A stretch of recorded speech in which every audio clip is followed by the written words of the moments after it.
Welcome to the Village Board of Trustees Workshop Meeting. Today is Monday, December 28th, and it's now 7:05 p.m. Please stand for the pledge. I pledge allegiance to the flag of the United States of America and to the republic for which it stands, one nation, under God, indivisible, with liberty and justice for all. Thank you, and let us remain standing once again and think about our servicemen and women serving this great country. Thank you.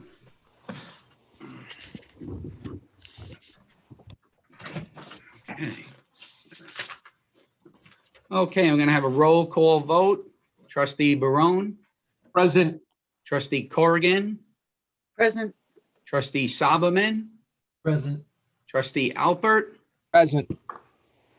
I also have Miss Amy Paffenroth, the village clerk, and I also see Mr. Rob Magrino. Rob's on, correct? I see his name. Yeah, there he is. Okay, great.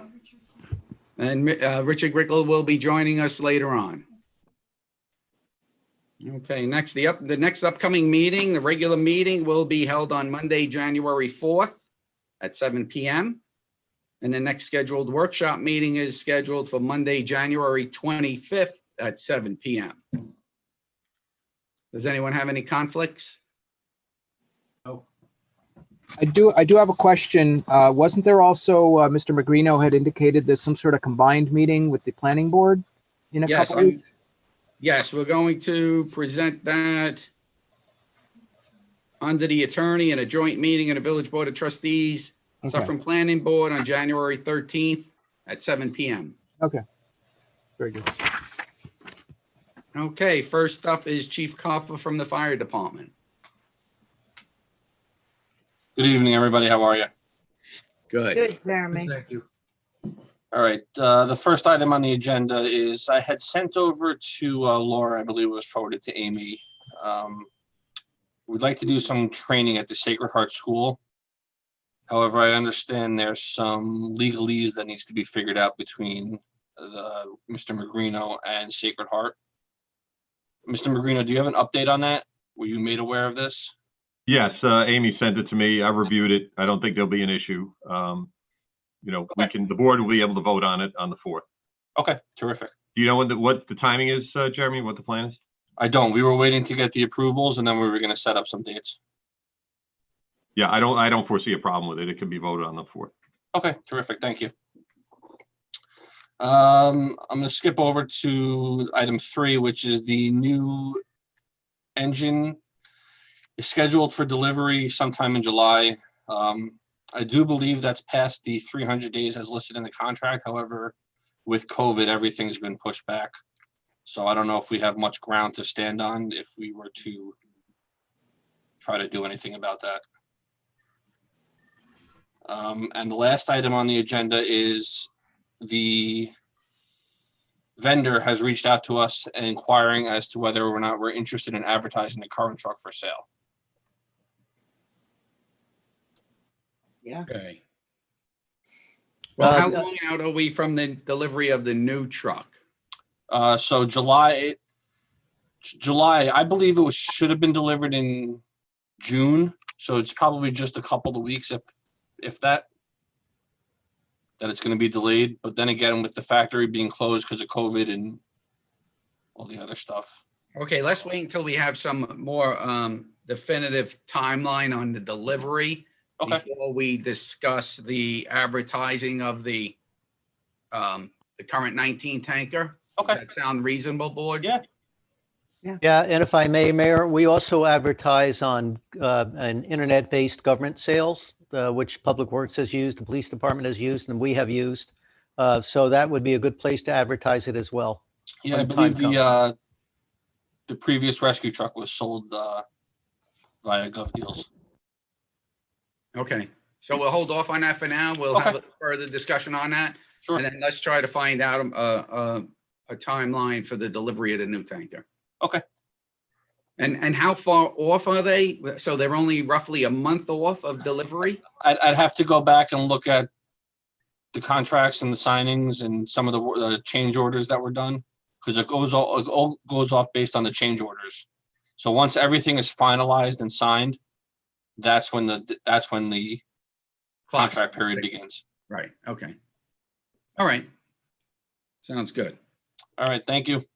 All right, thank you, Jeremy. Jeremy, while we got you on the line, I'm just curious. I know a few months back we Upload.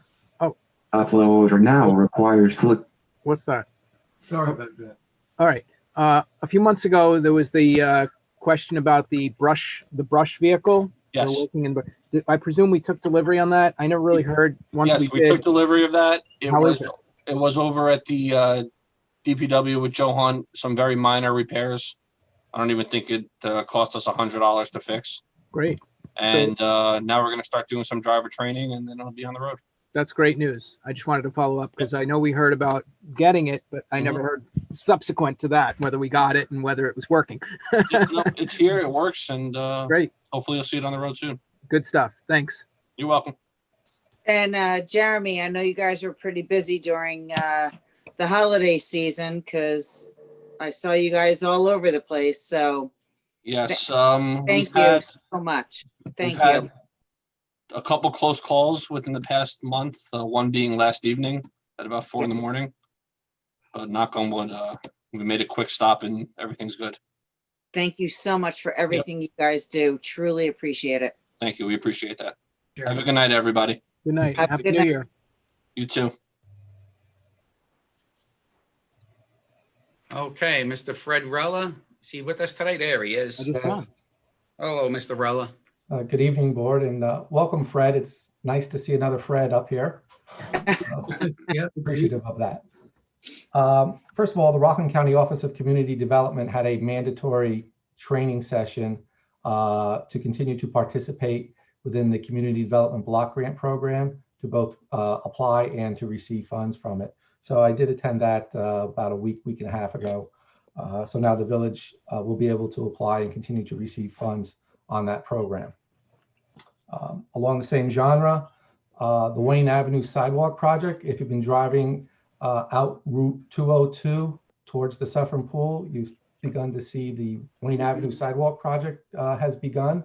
They're working on the retaining wall and the sidewalk in that portion of the street. One thing I want to comment on is the contractor. We had that heavy snowstorm, and 2 days later, they're out there pouring concrete.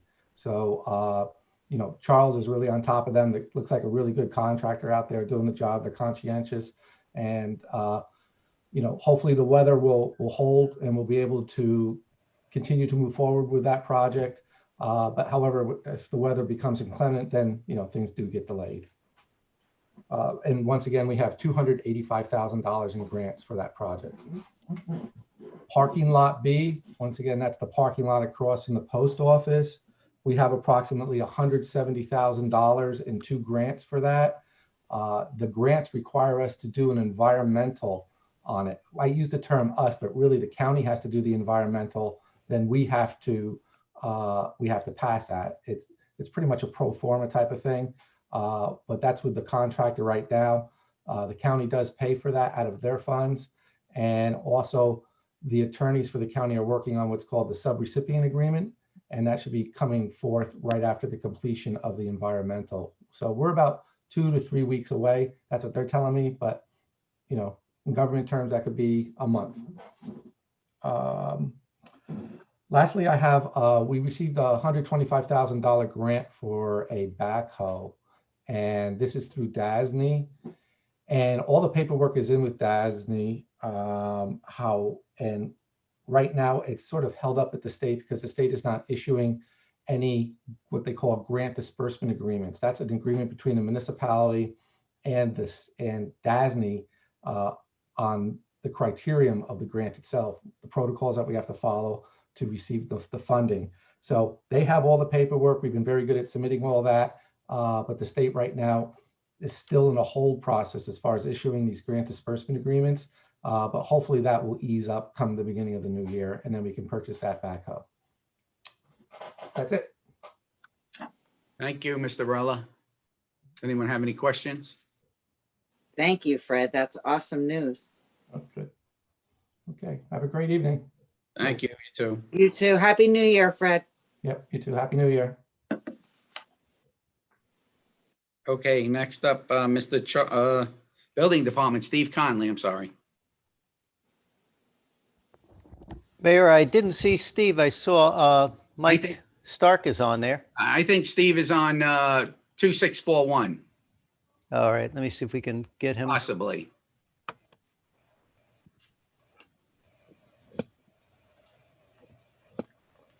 Steve, is that you? I've asked you to unmute if it is.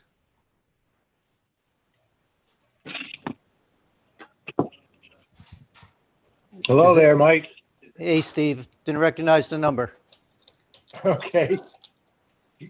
Hi, Steve. So we're up to your agenda item number 4. Yeah, okay. Good evening, Mayor, Village Board. I'd like to get the approval to appoint Adam Gordon as the Fire Safety Inspector part-time, replacing Mike Stark, who is going to step down as Fire Inspector, and hopefully reappoint Mike as Code Enforcement Officer. So it's kind of a two-step process here.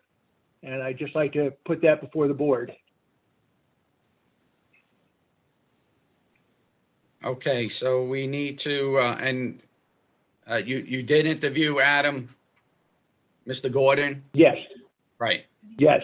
And he's qualified through the county. Yes, he is. He was approved by the county and he's, qualified, very qualified. He actually is working part-time for the Village of Montebello as their fire inspector as well. Okay. And Mr. Stark will be resigning from that position and would like to fall back into the Code Enforcement Officer 2. Yes, that's correct. I believe he was on the last month's agenda to step down as fire safety inspector. Okay, does the board have any questions in regards? Just curious, so if Mr. Stark becomes a code enforcement, how does that change our makeup on the code enforcement department? Brings it back to the same.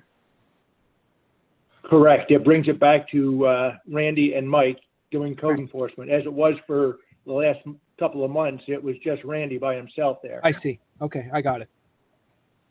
We were unable to find a qualified candidate at the same time to replace the vacancy. And it Got it. just so happened that now Mike needs to Perfect, step down from fire inspector. perfect. I just wanted to make sure I had my ducks in a row on that. Thank you.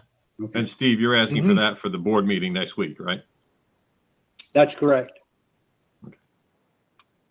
Okay.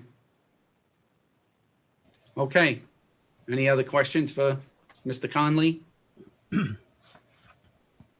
All right. Well, thank you, Steve. Thank you. Have a good night. Next up, Miss Cathy Mills from Recreation, please. Good evening, Mayor. Good evening, Village Board. Good evening. My camera's working here or not. No, we don't see you. There you go. Hi, everybody. So I didn't have a complete update for this meeting. We are out, a few of us are out for vacation and different activities going on. So I just wanted to come on and just wish everybody a happy holiday. I wanted to wish everybody a happy new year, and also to be on if you had any questions for anything. We will have a complete update for the board meeting on Monday. So if there's any questions or anything, I thought it might be a good opportunity for me to come on. Well, I have a comment. Yes. I must publicly congratulate you for all those activities that were posted on the Christmas webpage by Nancy. Yes, That was just beautiful. thank you. The emails, the email blast. Yeah, and the games and the contests that were won. Thank you so much. You're very welcome. I appreciate it. We got a lot of feedback on a lot of the programs that we've been doing in the winter. Families that are home and are able to do activities there, and we engage them and we reach out to them through contests. It's becoming a great program builder for us. So we're going to keep continuing that. Without the access of the community center for families to come in. We're making every effort to reach our residents and to reach out to them. So that's turning out very well. We've gotten great feedback. With the mayor, we handed out masks the other day, and we had a lot of residents stop by, and they were thanking Recreation and the whole village for all that we do for them. So, you know, times like that, we really appreciate great feedback, nice feedback, and seeing our residents. So it's been a different couple of months, but it's been a good couple of months as well. Way to go, Cathy. Thank you. You're welcome. So the Commissioner of Human Rights, Commissioner Constance Frazier, in conjunction with the Recreation Department, we did have that mask giveaway, and they're such an asset to us here in the village of Suffern with helping us out with masks and giving out the free giveaways. Commissioner Frazier actually was with us here distributing the masks, so I want to thank her also. But your staff did a great job on that, orchestrating that and putting that together too, Cathy, along with everything else. Thank you. Very much. Thank you very much. Happy holidays to you and your family too, Cathy. Thank you. Happy New Year. Thank you, everybody, and to you as well. Okay. Happy New Year. All right. Happy New Year. Happy New Year. Bye. Bye. Okay. Chief Loughlin, Suffern Police Department. You're muted. Can't hear you. Nope. Someone doesn't like him. He's Try it again. unmuted, but maybe his mic is not enabled or something in his software. Right. You are unmuted, but we can't hear you. Now you're muted. Now you're unmuted. Check your, like if your mic is turned on in your computer.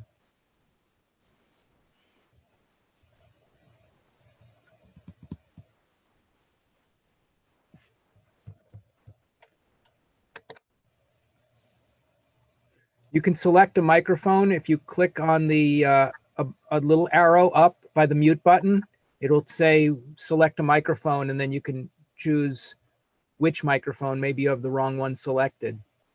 Maybe, just a guess. Or you can go through the audio settings there. Now you're muted, actually. Boy, it's good we have you, Steve. Can you hear me now? Now we hear you. Yes, sir. Oh, I don't know what was wrong with the setting. It looked like everything should have been okay. Sorry about that. So good evening, everyone. For the month of December, we responded to 529 calls for service so far. The call types range from alarms, civil matters, community policing incidents, criminal mischiefs, custodial interference, death investigations, disorderly persons, domestic disputes, DWI investigations, emotionally disturbed persons, fights, several fires, fraud investigations, hazardous conditions, larcenies, motor vehicle accidents, medical calls, noise complaints, sex offenses, suspicious persons and suspicious incidents, warrants investigations, as well as a variety of other routine calls for service. We made several arrests charging multiple individuals with driving while intoxicated, assault, criminal mischief, harassment, criminal contempt, unlawful imprisonment, and multiple vehicle and traffic arrests. I'd like to update the board on the police department's holiday toy drive. Despite the challenges in running such a large toy drive posed by COVID-19, we were able to successfully complete the drive and provide approximately 300 families and well over 600 children with holiday toys. Many of these children would not have received any gifts this holiday season if not for the toy drive. And I would like to thank both Sergeant Genito and Sergeant Kiernan who ran the toy drive for us. They made it a huge success. They both really stepped up and did a fantastic job in organizing the drive. In addition, we couldn't have pulled off such an event with the limited amount of manpower and resources we had this year without the help of both Recreation and the DPW. I can't stress enough how much help they gave us in pulling off this toy drive, and I sincerely want to thank them for that. Lastly, I'd like to thank our department members who volunteered their time, as well as their family members who also volunteered their time to help us with the toy drive. Without them and the huge support that we got from the community this year, we wouldn't have been able to done this. The community really stepped up and provided a lot of donations and a lot of toys, and it definitely helped out this year. So I would like to thank everybody for that. I have a few more matters, personnel matters to discuss with the board. It's probably some issues that we'd like to speak with during an executive session. Okay, so we'll have an executive session towards the end of the meeting, Chief. Okay, thank you. Well, I would like to also thank Sergeant Keenan and Sergeant Genito. I've seen how much hard work they put into that toy drive, along with, like everyone you said, all the members, the DPW, the recreation staff, and of course, all the family members from the PBA membership that came in and chipped in and helped out. It was a fantastic toy drive. So I also thank you for your leadership and continuing that great tradition here in the village of Suffern. Thank you. Thank you. Okay. Mr. Genito, village treasurer and IT guru. Not as good as Steve, though. Oh, I'm sorry. There we go. Yeah, we have a few things on the agenda, Mayor. Actually, some that didn't show up. It was kind of late getting them out to everybody. But in any event, as you know, we signed a sub-recipient agreement with the Governor's Office of Storm Recovery for almost $3 million worth of improvements to harden our water wells and to provide emergency backup power with generators. And in any event, the agreement was executed on October 20th of 2020 per the village board resolution that was adopted in September.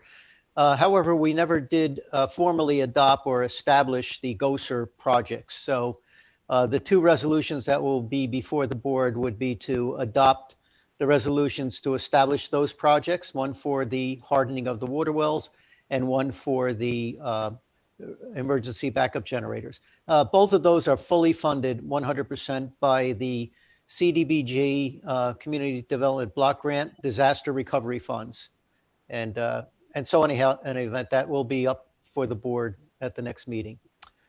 We also have a thing that came up was pretty interesting. I was speaking with Stanley Dobrinsky over at the Water Department, and in paying a visit to the site, I noticed that they had some outdated, basically copper wire technology alarms that were coming in. And basically these alarms check the flow of water and pressure at the various pump stations, the storage tanks, and the filter plant itself. And there's about 5 of them out there, 5 locations. If one of those alarm lines goes down, which they can more often than not, if they go down, there is a great difficulty in a matter of time before they get repaired. And of course, these are critical infrastructure issues relating if we had a problem with one of these water delivery systems, that if the alarm didn't go off when it should. In any event, there's a cellular system that could replace that would work even if the power was out and even if the wire lines went down. And if the cellular system went offline for a little bit, it would still store the information. Another big benefit is on a copper line, the alarms themselves are checked about every hour to make sure that they're functioning, whereas on a cellular system, it's about every minute. So there's a lot of benefits. The really nice thing about it was we pay almost $15,000 or a little over $15,000 a year for the alarm line fees. The new system, including some amount for contingency, would be $32,000. So it's a 2-year payback. So the recommendation here is to adopt a resolution to use $32,000 from the contingency account in the water fund, of which there's plenty of money at this time, and to buy this new system. It'll take a few months to get planned and installed, but in any event, there are 2 resolutions, one to adopt a project, I'm sorry, not to adopt a project, but to amend the budget to provide for the money, and then the other one to sign a contract with the company that provides this service.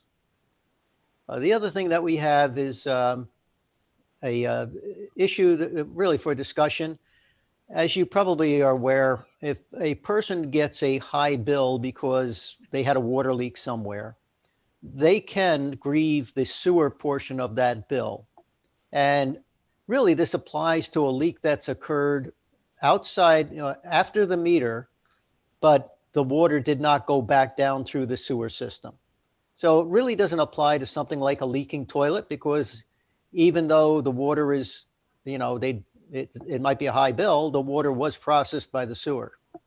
One of the things that we have in the local law is that the grievance has to be put in by August 15th. And many people are claiming due to COVID, they didn't have an opportunity to do that. They've asked for an extension of time to put the grievance in. Personally, my office has no objection to that. I believe Rob Magrino can opine on this, but he's already advised that under certain circumstances, such as this COVID emergency, we may be able to extend that. So I would leave that to Rob to fill in on any of the legal aspects, if you're there, Rob. Yes, my video doesn't seem to be working, but can you hear me? Yes. Yes. Yeah, I don't know what's up with my video, but in any event, yeah, Mike and I discussed this, and if the village board is inclined to do so, we could put a resolution on next week to authorize the clerk's office and the treasurer to accept the grievances late due to the current situation. So that's really what we're here for. If the board wants to give an indication, we can put that on. I would like to put that on. I have no problem with it either. I do have a question. Were there a lot of people that did try to grieve late? Is that what happened, or? We only had about 2 of the calls so far. So in any case, even if we do accept two or 3 or 5 or whatever many, it's not going to be a lot that's going to make a big difference. It doesn't sound like in the scheme of things, I would think. No, and it's still, the grievance process is the same, as I mentioned. You pay for water because the water, you did use it, whether you had a leak or not. And if it didn't run back down through our sewers, that's the time that the grievance committee can make an adjustment. So yes, it would not be a burden, I don't believe. What would the recommendation be on the filing deadline now? How long would we extend it, from August 15th through January 30th, or? Well, Mayor, I think that's a matter for a longer discussion because right now there's one time, August 15th, that people have to, and I'm not sure why that deadline was created for August 15th. Okay. We put out our bills basically November 1st and May 1st. So I can talk it over with my staff. Personally, I don't really have a big objection to people putting in grievances at different times during the year. The issue would be that the grievance committee could meet and make a decision on any kind of relief that they would like to give, so that we had it in time for our billing. And so that would be typically sometime in, let's say, mid-October at the latest, early October, probably October 1 would be the best, or April 1. That gives us our time to put it into the bills and get our bills out with any kind of relief adjustments made. So I can talk it over with my staff, but maybe I can talk it over with Rob. This is one area that we might want to change to make it more flexible for the residents. Okay, that sounds good. It looks like the board's in agreement with that also. Yes, definitely. Good. Yeah, I do have a question though. My understanding, so the sewer rates are based only on the reading though in April, is that correct? That is correct. So in theory, in theory, anybody who's grieving something would be based on something that happened prior to April. Is that correct? Yes, but they could also get an April bill that could be higher than they anticipated because of a leak. So, but to your point, exactly. I mean, we had one particular case, and this is one of the grievances that was filed or wanted to be filed, was a store owner who basically was shut. The restaurant was shut down and wasn't operating at all for the 6 months of the billing period. Sure. And got a sewer bill that was equivalent to what they would have paid in the spring. Oh. And so, obviously that's an adjustment it's pretty obvious that that's an adjustment that should be made. But then there's others where, again, people do have leaks and they don't detect those leaks until they get their bill. And that could be, that leak could have started at the beginning of the billing period, and now they just realize they've had a running toilet or something else. Sure. So Mike, would this go for commercial accounts as well? I would have to check, but I believe it's both commercial and residential. But again, it's got to be a leak that shows it isn't going down the sewer. The problem with most commercial businesses, any water that's coming in, they're typically not running stuff out on the lawns unless it's something like a commercial business that has a large lawn area or washing area or something. So, Okay. but we could look at it. I'll look it over again with Rob Magrino and my staff, and we'll come up with some recommendations. All right, and then I guess we'll need to know what's in the budget for that as well. If Oh, gonna- it's always in the budget. I mean, it's an adjustment that happens, and it typically, if somebody does get relief, it goes on as a credit on their next bill. Okay, So it really doesn't have an impact on what we're doing year to year. okay, great, thank you. You're welcome. All right, thank you, Mr. Genito. Yep, and that's it, Mayor. Thank you. Okay, Mr. Genito, I'm sorry, one more thing on this. So you mentioned, I apologize, you mentioned, it was a very interesting thought about businesses that were closed. So they may have like zero usage of water, but their sewer would be based on their prior period. That's So, correct. I mean, this is something that could actually, a lot of businesses may or ought to take advantage of if indeed we put something in effect. Yeah, it could be. The reality is not too many businesses were really closed that much. I mean, there was one restaurant that absolutely actually was closed before the COVID really hit. It had nothing to do with COVID. Oh. They were just relocating it apparently. And then COVID hit and they just didn't open up again. Right. So that was that one particular case. But as a matter of fact, the other thing that we're doing now is preparing the RFP, request for proposals, on a water rate study, which will include sewer rates. And one of the issues that we're going to ask the companies to address is the equity of and the proper billing for sewer and water, so that typically they're going to coincide. I'm not so sure. The understanding is, yes, you're getting billed based on what your usage was for the previous 6 months, but the reality is what happens in a case where you're not using as much. It doesn't really flow, and I'm sure there's a better way to do it than what we're doing now. Right. Okay, very good. And that's good that we'll address that because it is, I'm sure there's certain people, certain businesses, especially that have been affected by this with COVID. Sure. It's like a double whammy with all the other losses they've had. All right. Thank you. Okay. okay, thank you. Next up, Mr. Charles Sawicki, Department of Public Works.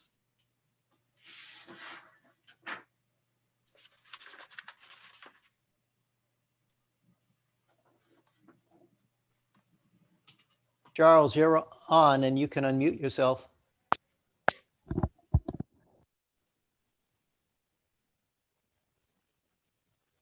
Try unmuting.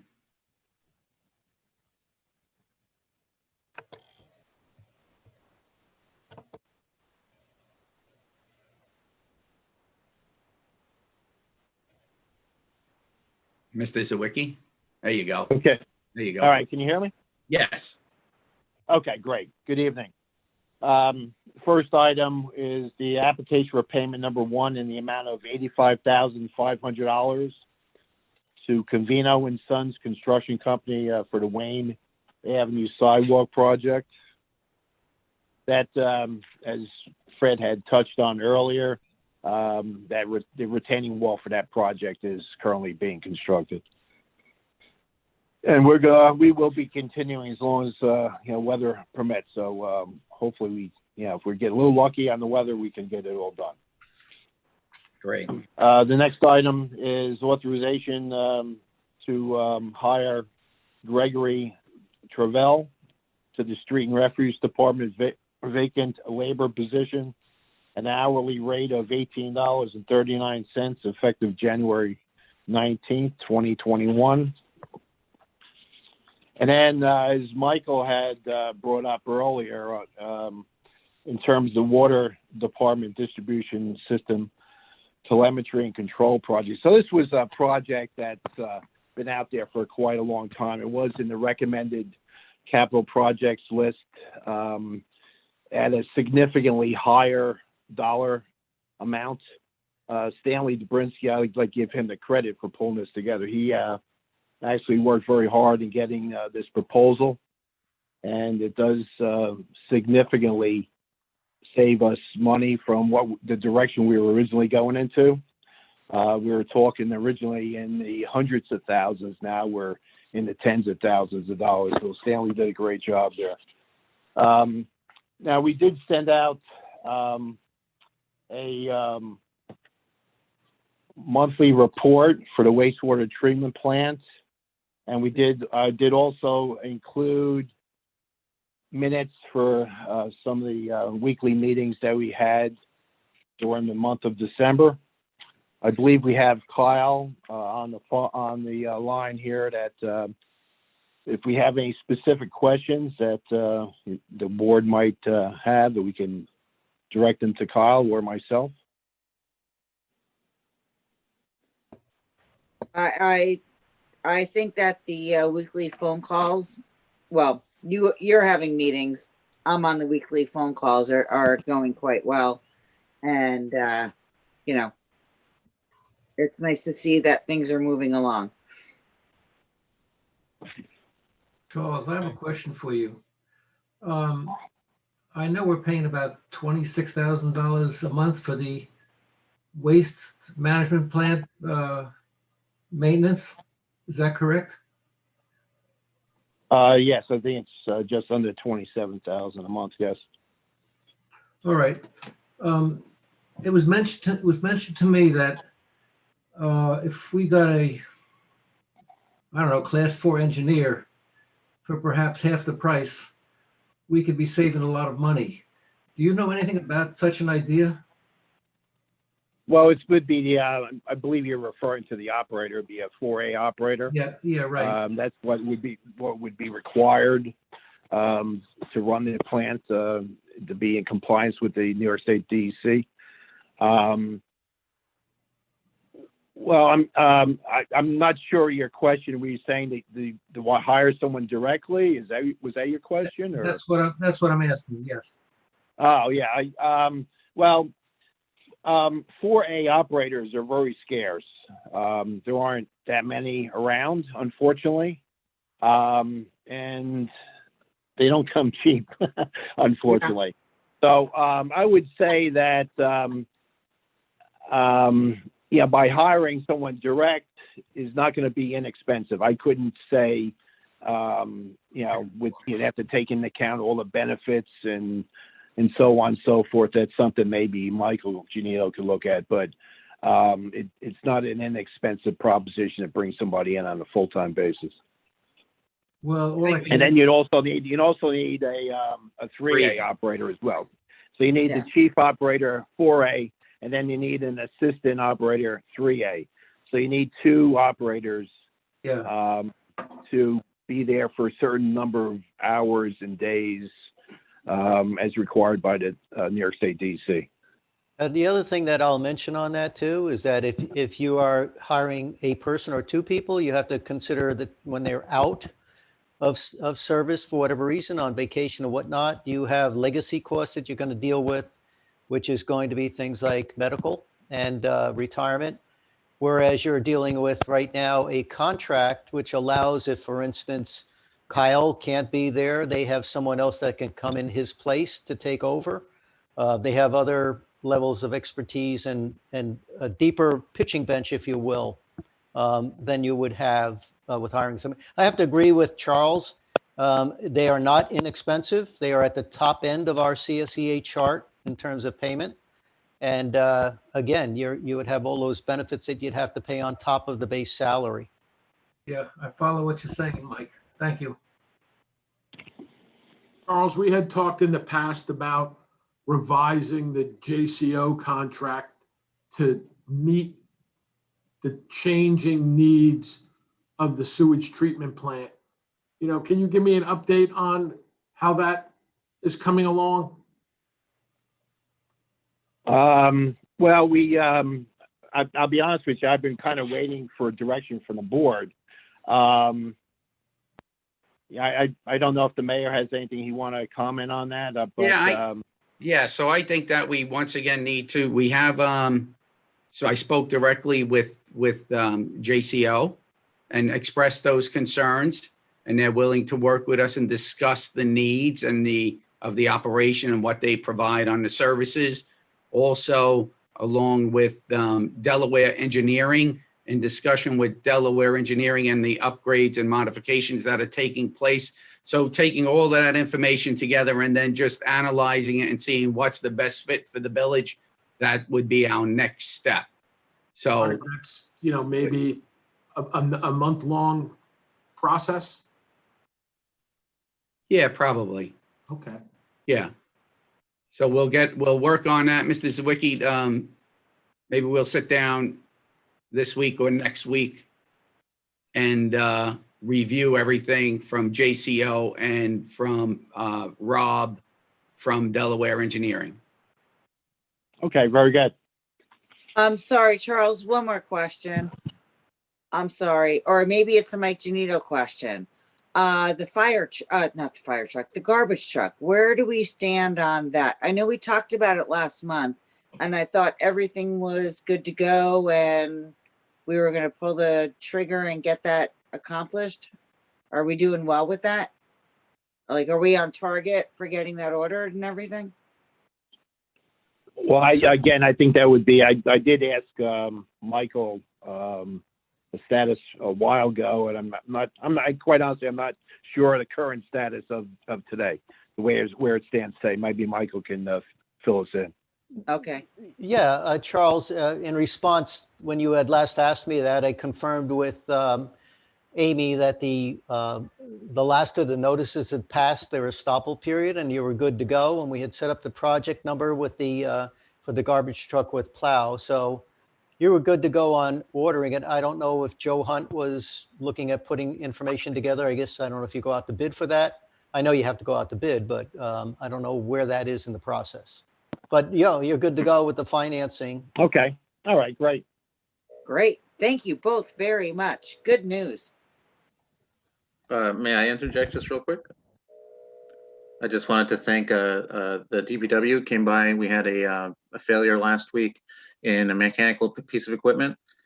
Joe came by with about 5 guys, and we were able to get that piece of equipment moving, fixed very quickly. So I just wanted to thank them and their guys for coming over and helping us. That was awesome. Thank you, Kyle. All right, Charles, and just going back to you, but going back to the Department of Public Works, they did a great job plowing the snow in the past snowstorm, and they did a great job on getting and sprucing up DPW staff, sprucing up the village for the holiday season with the Christmas lights and the menorah and all of the lighting. I got a lot of positive feedback, and the men and women should be proud of what they did. DPW and recreation staff did a great job. Oh, thank you very much. I got, as you know, I got your text the day of the storm, and I appreciated that, and I conveyed your good wishes to all the staff down at the street and refuse department. These guys, working extended long hours. And as you said, I think they did a great job. Yeah. So thank you. Okay. Anybody else? Thank you, Charles.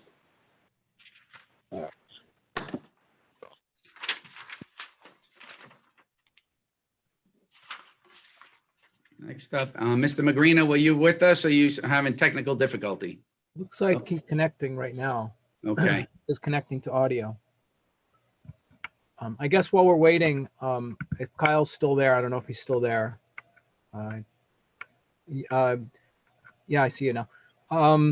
What's the current status of the plan? I know last month we discussed a lot of issues that were not previously sort of reported. Like I'd seen some stuff on my own, and then I reported that because the previous month I was told by DPW that everything was okay. So then you reported, you agreed with a majority of the things that I had pointed out, not all of them, but I'll say 80% you acknowledged. Yeah. And so where do we stand on those items at this point? Most of them should be covered in that report that, well, you guys got a report. Yeah. So the ones that were completed were in the report that was submitted to you. So the generator rental has been removed. The generator that was the original one received its upgrade and has been running fantastic. The digested sludge pump, which has been removed, those parts were shipped. So that's great. I'm waiting to hear that for them to complete that so we can reinstall that. As soon as we get that, that'll be in. Once that is in, we can remove that that other pump that you saw leaking on the floor there, which is not leaked quite as much. It's stopped itself a little bit, but we do want to get that out and service properly. The activated sludge lift pump, that's the one that's been removed in the office by the UV systems. That pump is from 1983. Finding parts for it has proved to be pretty difficult. I don't want to drop numbers, but the numbers that I got back so far, and we're just making sure that they're correct, we're higher than I thought. So it might be a discussion to have, like, well, do we just replace the pump at this point? Because it is from 1983. It did receive repair work in 2012, and it's run since then. It's got a new motor to run with a VFD, variable frequency drive, for energy efficiency and flow rate changes. So the motor's in great shape, but the pump, it's from 1983. So the factory says that they can get us parts, but they sent us a part list that totaled in about $25,000. At which point we said, "What's a new pump?" At 25,000, what's a new pump look like, right? So that's what we're working on there. And then the trickling filter pumps, one has been removed. We are working on getting the parts for that because that has been a little difficult to get as well. Anything that has to be manufactured at this point has been tough. So they're working on that. I don't have numbers or a date or a plan for that one yet. As soon as I have, because that's why I pulled the one, that'll give us an idea of where to go with the other three. We're thinking, because I watched them, I had a rapid pump pull that one. I watched them do that work. That's something that we can absolutely do in-house, at least pull those. With the repair, that might have to go to them or somebody that does pump repair. But I'm very interested to see what their numbers come back in. Rapid pump numbers usually come in a little high, but they are a full service.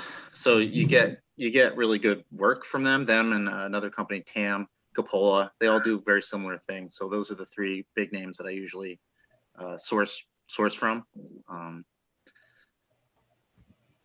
Other than that, the rest of the stuff is continuing as not rapid pace, but continuing forward. Okay, thank you. I appreciate it. I think Joe had listened into at least one of our meetings, so I mean, she shared what we were going over, what we're doing. I like the format a lot, and I think it's working well. So great. All right, thank you. You're welcome. Thank you, Kyle. You're welcome. Have a good new year, Kyle. Happy New Year. You too, and I hope everyone had a great holiday. Yes, I'll talk to you on Wednesday. Mike, how do you unmute from a phone? I just saw the message. I'm going to take care of that, Mayor. Okay, thank you. All right, we're just waiting for Mr. Magrino to connect via phone.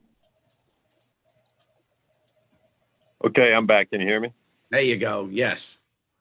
All right. Yeah, I don't know what's going on with my computer, so I'm calling in. So briefly, we're setting up the public hearing for February 1st at 7:05 p.m. regarding changes to Chapter 254 for the parking. I know Amy has been working hard on this. I understand I believe she and Charles spoke about this earlier today, or certain ones earlier today. So we'll, at the meeting on the 4th, we'll set the public hearing for the 5th.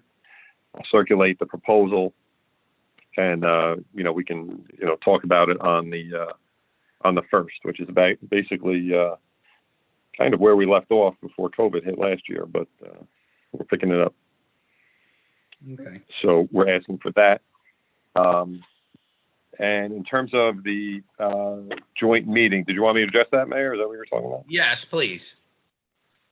So the joint meeting will be a joint meeting of the Planning Board and Zoning Board. This was requested by the property owner and persons who are in contract to purchase a property known as the Quarry. It's obviously a large piece of property in the village that's being proposed for development. Since it is such a large piece of property, it really, I believe, will only have to go to the planning board for appropriate site plan approvals. I don't believe that the current project has variances, but we'll have to take a look at that. But the reason we're having the joint meeting, the applicant requested it because of the nature of the project. This is an opportunity for this board and the public to, hear firsthand from the applicant of what they're planning to do, what they're planning to propose to the planning board when they are formally submitted, when the plans are formally submitted.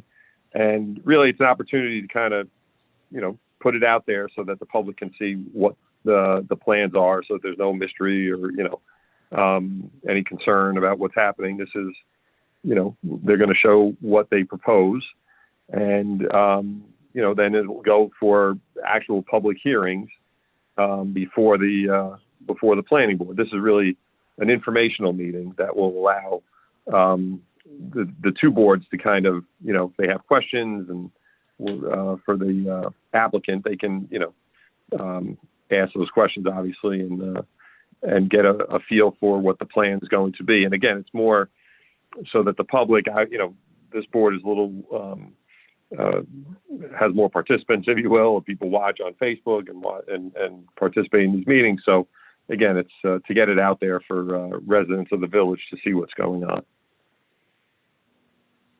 And although this village has really not done it, it is something that is done, throughout the state. It's authorized, and again, it's a kind of a community way for the community to see what's going on, and in particular the boards, and have direct interaction with the applicants. So that's going to be January 13th at 7 p.m. We'll do the particulars for that. I'll discuss with Mike Genito setting up the Zoom meeting, of course. And again, it's open to the public. So we'll certainly post that and post it on the website so that folks can sign in. Okay, thank you. Okay, that's all I have. Moving along. Trustees. I just have a compliment to the street department for the first real snowstorm in quite some time. Everything looked great. It was amazingly clean. They did a great job. It was calm, and the wind was whipping, and it just, for what it could have been, they did an outstanding job, and I just wanted to say thank you so much. Great, thank you. I just wanted to discuss something. I had brought this up several months ago, and I don't know if the right words to say I was rebuffed, but basically it's an issue that I think needs to be addressed in spite of prior rebuttal or rebuff. There's 3 parking spots set aside, I believe, related to 27 Chestnut Street. They are marked currently temporary loading zone, 7 a.m. to 5 p.m. I've heard complaints from businesses in the area on that street that basically that's taking up a lot of spots. And I've also been told, I don't know that this is fact, it's sort of hearsay at this point, but that the people who work at 27 actually have been also parking not in those spots, but elsewhere on the block for more than the 2-hour limit that the block parking sets aside. And they don't seem to get ticketed. So there seems to be some sort of preferential treatment. And the business owners that spoke to me basically said that they have to rent a spot in the B lot or wherever it is that they park for themselves as a proprietor. And, the businesses on that street should not have the proprietors parking on that street because there's no room for customers of the businesses. Oven off. What was that? I heard. Okay. So yeah, it's 2 spots that are there, the temporary loading zone. Three. And Okay. What was recommended by the business owner I spoke to, which I'll say the business owner's name that I spoke to at length about this. It was Roberts, the hairstylist. He's been there on that street for 50 years, over 50 years. So he's not a newcomer to the area. He knows the street. He knows the practices that go on there. He's never seen anything like this in his 50+ years on that street. He says that basically these 3 loading zone spots are 90% of the time empty, and he has no problem with having a temporary loading zone there for certain hours where maybe it's like from 7 to 10 a.m. or 8 to 11 or whatever, some sort of convenient time for loading and unloading for the businesses. But they're basically being given carte blanche 7 a.m. to 5 p.m. for 3 spots, and then additionally using 4 other spots for self-parking of their employees. And he says that his own customers can't park because there's no spots, which I looked, I mean, there's very few spots on that street to begin with, you know, between other issues that you'd have for parking. So I think this really should be addressed. I don't think that when you have a temporary situation where it's marked temporary zone and it's been up well over a year, maybe even 2 years now, it seems to be pretty excessive, I think, and I think it should be addressed. Okay, so it will be addressed in the meeting, the upcoming meeting on the 254. Okay, can you give me And so we'll address that when I'll address the, I believe they purchased D-lot merchant permits for that. And I'll address it with the enforcement aid to see what's happening with the enforcement on Chestnut Street. It's interesting. That's the first I'm hearing of that. Okay, well, it was the first I'm hearing as well, but I'm just trying to respond on behalf of a proprietor there that basically says his customers are complaining to him that they can't find parking right there on the street. Right. Yeah. Understood. Okay. Thank you. Thanks. All right. I have a few things I'd like to throw in. Go ahead, Mr. Barone. The first one I want to talk about is the police contract expiring the 31st of May. Mm-hmm. And I'd like to have negotiations. I suggest that negotiations with the PBA should start in January. And maybe we could put together a negotiating team of you, Richard Glickel, and Trustee Sauberman to meet with the PBA in January and begin those negotiations. Okay. And the second thing is, and maybe you're going to call me silly for bringing this up. Someone brought to my attention that in the middle of the village seal is a picture of what they described to me as a beaver with an arrow in its butt. And I took a look at it and I'm like, yeah, that looks like a beaver with shot through in the butt with an arrow. And they thought that it was inappropriate. And I looked at it and I'm like, I can't really argue with that. If you get a chance, look at the village seal and tell me if you think it's a beaver with an arrow sticking through it.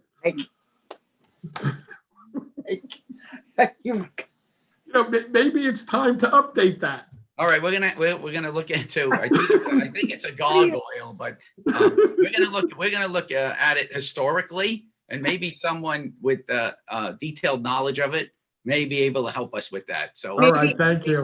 Maybe Craig Long can help with that, and perhaps that's the historical knowledge that I'm referencing. Yes. And perhaps it's just the printer has gotten a really old die cast, and we just need to clean it up a little. Okay. I feel like we just heard from Schitt's Creek, the show. Has the seal changed, at some point, or is we have to ask Craig Long? I don't know. I'm looking at it. I understand what's being said. It's news to me, but I see how it could be perceived differently. Okay. We'll take a look at the village seal. All right. It's a different one. Anyone else? Please, Lord. Okay. I'm gonna make a motion to go into an executive session. Motion, Trustee Alpert. Motion. Trustee Alpert. Second, Corrigan. Corrigan on the second. Any discussion? I'm sorry, for personnel matters. All in favor? Aye. Aye.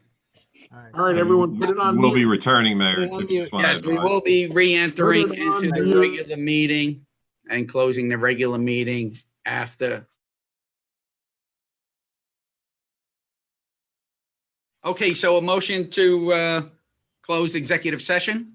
Motion, trustee Barone. Second, trustee Corrigan. All in favor? Aye. Okay. Okay, the last piece of business is to come before the board is the resolution approving a final cash payment to retired Chief of Police Clerk Osborne upon his separation from service. Whereas on September 18th, 2020, following 30-plus years of service as a Suffern police officer and as Chief of Police of the Suffern Police Department, Chief Clerk Osborne retired from village service. And whereas by resolution number 167 of 2020, the village board accepted Chief Osborne's letter of retirement effective September 18th, 2020. And whereas upon his retirement from service, the village was presented with Chief Osborne's calculations for his requested cash payment of accumulated sick leave, unused vacation time, and allowances in lieu of overtime compensation. And whereas in accordance with General Municipal Law 92, Sub 1, the village has hereby resolved to provide for a final cash payment to Chief Osborne for the monetary value of time allowances granted in lieu of overtime compensation at the time of his separation from service. Now therefore be it resolved that the treasurer is authorized to remit a final cash payment to retired Chief Clerk Osborne in accordance with the parties' agreement as to such amount. Do I have a motion? Motion, Corrigan. Motion Corrigan. Do I have a second? Second, Barone. Do I have any further discussion? Yes, I want to ask a question about that. I thought that all voting had to be done at the regular meeting, not the workshop meeting. I did hear the attorney say that we could do it at the, at our workshop meeting, but I just don't understand how the attorney could say that. I thought all really votes like this had to be done at the regular meeting. This is, you can vote on subject matter here in the workshop meeting. It is a publicly noticed meeting. So the public is privileged to watch and listen to the meeting. But if Mr. Magrino would like to speak to that point, I see your hand raised. Might be muted or something. You might. Yeah, yes, I couldn't unmute. Can you hear me? Now we hear you. You can, yeah. Yeah, I couldn't unmute. Yes, as the board is together, it's a properly noticed meeting, so you can take an official vote at a workshop. Okay, I didn't know that. Thanks, Robert. Okay. Good. All in favor? Aye. Aye. Any opposed? Motion passes. And I thank the chief once again for his service to the village of Suffern. On that note, motion to close the meeting. Motion, Corrigan. Trustee Corrigan, Second, trustee Alpert.